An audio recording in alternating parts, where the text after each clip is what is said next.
ವರಮಹಾಲಕ್ಷ್ಮಿ ಹಬ್ಬವು ಹಿಂದೂ ಸಂಪ್ರದಾಯದಲ್ಲಿ ಒಂದು ಅತ್ಯಂತ ಪವಿತ್ರವಾದ ಮತ್ತು ಶ್ರದ್ಧೆಯ ದಿನ. ಈ ದಿನ ಲಕ್ಷ್ಮೀ ದೇವಿಯನ್ನ ಮನೆಗೆ ಆಹ್ವಾನಿಸಿ ಶುದ್ಧ ಹೃದಯದಿಂದ ಪೂಜಿಸುವ ಪದ್ಧತಿ. ಆದರೆ ಈ ಪವಿತ್ರ ದಿನದಂದು ಕೆಲವು ಅಜ್ಞಾನದಿಂದ ಅಥವಾ ತಕ್ಷಣದ ತೃಪ್ತಿಯಾಗಿ ಶಾಸ್ತ್ರಬದ್ಧವಾದ ನಿಯಮಗಳನ್ನು ಉಲ್ಲಂಘನೆ ಮಾಡಿ ತಪ್ಪುಗಳನ್ನು ಮಾಡ್ತಾರೆ.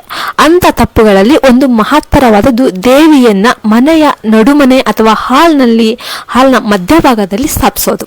ಇದನ್ನು ಕೇಳಿದ ಕೆಲವರು ಆಶ್ಚರ್ಯ ಪಡಬಹುದು. ನಡುಮನೆಯಲ್ಲಿ ಇಟ್ಟರೆ ಏನ್ ತಪ್ಪು ಅನ್ನೋ ಒಂದು ಪ್ರಶ್ನೆ ಉದ್ಭವ ಆಗಬಹುದು. ಆದರೆ ಶಾಸ್ತ್ರದ ಪ್ರಕಾರ ನಡುಮನೆ ಅನ್ನೋದು ಒಂದು ಚಲನೆಯ ಚುಟುಕು, ನಡಿಗೆಯ ಸ್ಥಳ. ಅದು ಎಲ್ಲರೂ ಕೂಡ ಅಲ್ಲಿ ನಡೆದಾಡ್ತಾ ಇರ್ತಾರೆ. ಅಲ್ಲಿ ಮನೆತನದ ಒಂದು ಸದಸ್ಯರು ಬರ್ತಾರೆ, ಹೋಗ್ತಾರೆ, ಮಾತನಾಡ್ತಾರೆ, ಇನ್ನು ಕೆಲಸಗಳೆಲ್ಲ ನಡೀತಾ ಇರ್ತವೆ. ಈ ರೀತಿಯ ಚಲನೆಯ ಸ್ಥಳಗಳಲ್ಲಿ ದೇವಿಯ ನೀಡುವುದು ಲಘುಮಟ್ಟದ ಗೌರವವಿಲ್ಲದ ರೀತಿಯ ಸ್ಥಾಪನೆ ಆಗುತ್ತೆ. ಲಕ್ಷ್ಮೀ ದೇವಿ ಎಂಬುವರು ಅತಿ ಸ್ಥಿರ ಸ್ವಭಾವದ ದೇವತೆ. ಆಕೆ ಶಾಂತತೆಯ, ಶುದ್ಧತೆಯ, ಸ್ಥಿರತೆಯ ಸಂಕೇತ. ಆಕೆಯ ಪೂಜೆ ಮನೆಗೆ ಧನ, ಐಶ್ವರ್ಯ, ಸಮೃದ್ಧಿ ತರುತ್ತೆ. ಆದರೆ ಈ ಒಂದು ಸಮೃದ್ಧಿಯ ಸ್ಥಿರವಾಗಿ ಮನೆಗೆ ಬರಬೇಕಾದ್ರೆ ಪೂಜೆ ಸಹ ಶಾಸ್ತ್ರದ ಪ್ರಕಾರ ಶುದ್ಧ ಸ್ಥಳದಲ್ಲಿ ಮತ್ತು ಶುದ್ಧ ಮನಸ್ಸಿನಿಂದ. ದೇವತೆಯನ್ನು ಯಾವುದೇ ಚಲನೆಯ ಸ್ಥಳದಲ್ಲಿ ಇಡಬಾರ್ದು. ಉದಾಹರಣೆಗೆ ಮನೆಯ ಬಾಗಿಲು ಹಾಕುವ ಸ್ಥಳ, ಮನೆಯ ಒಳಗೆ ಹೋಗೋದಕ್ಕೆ ತಡೆಯಲಾಗುವ ಒಂದು ಸ್ಥಾನ, ಅಥವಾ ಮನೆಯ ಒಂದು ಹೃದಯ ಭಾಗದಲ್ಲಿ, ಈ ಪ್ರದೇಶದಲ್ಲಿ ದೇವಿಯನ್ನು ಇಟ್ಟರೆ ಅದು ಅಶುಭ ಅಂತ ಹೇಳ್ತಾರೆ. ನಡುಮನೆಯು ಚಲನೆಯ ಸ್ಥಳ, ಅದು ಪ್ರಾಣವಾಯು ಹರಿಯುವ ಸ್ಥಳ. ಅಲ್ಲಿ ಪೂಜಾ ಸಾಮಗ್ರಿಗಳನ್ನು ಇಟ್ಟುಕೊಳ್ಳೋದು ಅಥವಾ ಲಕ್ಷ್ಮೀ ದೇವಿಯನ್ನು ಸ್ಥಾಪಿಸುವುದು ಒಳ್ಳೆಯದಲ್ಲ. ಅದಕ್ಕೆ ಅರ್ಥನೂ ಇಲ್ಲ. ಇಂತಹ ಸಂದರ್ಭದಲ್ಲಿ ದೇವಿಯನ್ನ ದೇವ್ರ ಮನೆಯಲ್ಲಿ ಇಟ್ಟರೆ ತುಂಬ ಒಳ್ಳೆಯದು. ಆ ಶಕ್ತಿ ಮನೆಗೆ ಹಿಡಿದುಕೊಳ್ಳೋಕ್ಕೆ ಆಗೋದಿಲ್ಲ.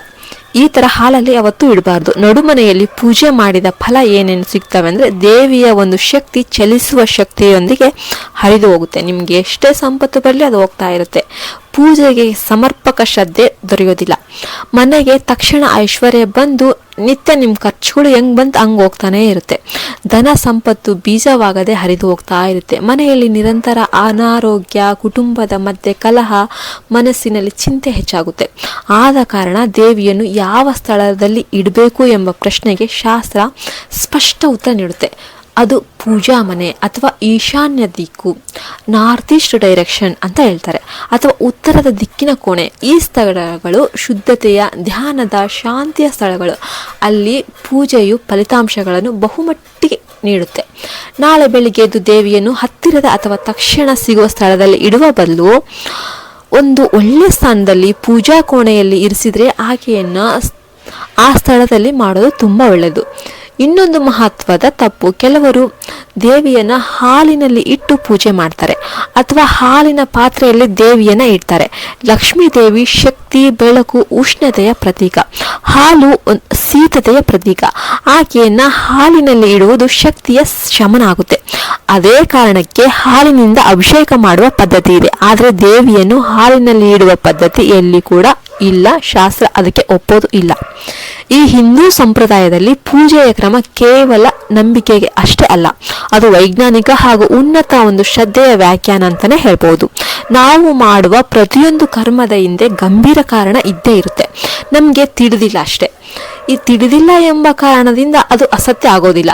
ಇನ್ನು ಕೆಲವರು ಮಾಡೋ ಮೂರನೇ ದೊಡ್ಡ ತಪ್ಪು ಅಂತಂದ್ರೆ ಮನೆಗೆ ಆ ದಿನ ದುಃಖದ ವಾತಾವರಣ ಇದ್ರೂ ಕೂಡ ದೇವಿಯನ್ನು ಇಡೋದು. ಉದಾಹರಣೆಗೆ ಮನೆಯಲ್ಲೇ ಯಾರೋ ಅಸ್ವಸ್ಥ ಆಗಿರ್ತಾರೆ, ಆರಾಮಿರೋದಿಲ್ಲ, ಅಥವಾ ಮನೆಯಲ್ಲೇ ಏನೋ ಶೋಕಾಗ್ರಸ್ತ ಒಂದು ವಾತಾವರಣ ಇರುತ್ತೆ. ಅಂತ ಸಂದರ್ಭದಲ್ಲಿ ಕೂಡ ದೇವಿಯನ್ನ ಇಡ್ತಾರೆ.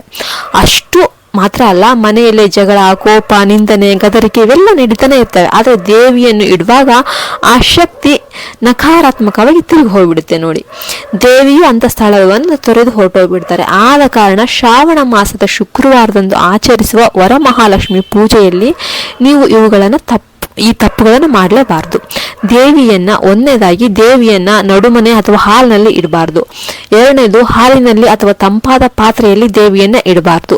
ಮೂರನೇದಾಗಿ, ಮನೆಯಲ್ಲೇ ಕಲಹ ಅಥವಾ ಶೋಕ ಏನಾದರೂ ಇದ್ರೆ ಪೂಜೆಯನ್ನ ತಾಳ್ಮೆಯಿಂದ ಮುಂದೂಡ್ಬಿಟ್ಟು ನೆಕ್ಸ್ಟ್ ಇಯರ್ ಮಾಡಿದ್ರಾಯ್ತು ಅಂತೇಳಿ. ಇನ್ನು ನಾಲ್ಕನೇದಾಗಿ, ಪವಿತ್ರತೆಗೆ ಆದ್ಯತೆ ನೀಡಿ ಮನೆ, ಮನಸ್ಸು, ಪೂಜಾ ಸಾಮಾನು ಎಲ್ಲವೂ ಕೂಡ ಶುದ್ಧವಾಗಿರಬೇಕು. ಇನ್ನು ಐದನೇದು, ಪೂಜೆಯ ಸಮಯದಲ್ಲಿ ಮೊಬೈಲ್, ಟಿವಿ ಅಥವಾ ಮೈಕು ಈ ಥರ ಎಲ್ಲವೂ ದೂರ ಇರಲಿ. 6ನೇದಾಗಿ ದೇವಿಗೆ ಹಾಲು ಅಥವಾ ಪುಷ್ಪಗಳೊಂದಿಗೆ ಪೂಜೆ ಮಾಡಿ. ಆದರೆ ನಂತರ ಅವುಗಳನ್ನು ದೇವಾಲಯಕ್ಕೆ ಸಲ್ಲಿಸಿ ಅಥವಾ ಗಂಗೆಯ ನೀರಿನಲ್ಲಿ ವಿಸರ್ಜನೆ ಮಾಡಿಬಿಡಿ. ಇನ್ನು 7ನೇದಾಗಿ ಪೂಜೆ ನಂತರ ದೇವಿಯನ್ನು ಸರಿಯಾಗಿ ಎತ್ತಬೇಕು. ಪುನಃ ಪೂಜೆ ಮಾಡಿ ವಾಪಸ್ ಜಾಗಕ್ಕೆ ಇಡಬೇಕು. ಸುಮ್ಮನೆ ನಿರ್ಲಕ್ಷ್ಯ ಮಾಡಬಾರ್ದು, ಇದು ಒಳ್ಳೆಯದಲ್ಲ. ಈ ಎಲ್ಲ ನಿಯಮಗಳನ್ನು ಪಾಲಿಸಿ ಮಾಡಿದ ಪೂಜೆಯಲ್ಲಿ ಲಕ್ಷ್ಮೀ ದೇವಿಯ ಒಂದು ಅನುಗ್ರಹ ನಿಶ್ಚಯವಾಗಿ ಮನೆಗೆ ಬಂದೇ ಬರ್ತಾರೆ. ಅವರ ಅನುಗ್ರಹ ಅರಿದೇ ಅರಿಯುತ್ತೆ. ದೇವಿಯ ಶಕ್ತಿ ಮನೆಗೆ ಬಂದು ನೆಲೆಸೋದಕ್ಕೆ ನಾವು ಶಾಸ್ತ್ರ ಅನುಸಾರವಾಗಿ ಜಾಗವನ್ನು ತಯಾರು ಮಾಡಬೇಕು. ಮನೆಗೆ ಐಶ್ವರ್ಯ ಬರಬೇಕಾದ್ರೆ ಪೂಜೆಯಲ್ಲಿ ಶುದ್ಧತೆ, ನಿಯಮ ಮತ್ತು ನಿಷ್ಠೆ ತುಂಬ ಮುಖ್ಯ.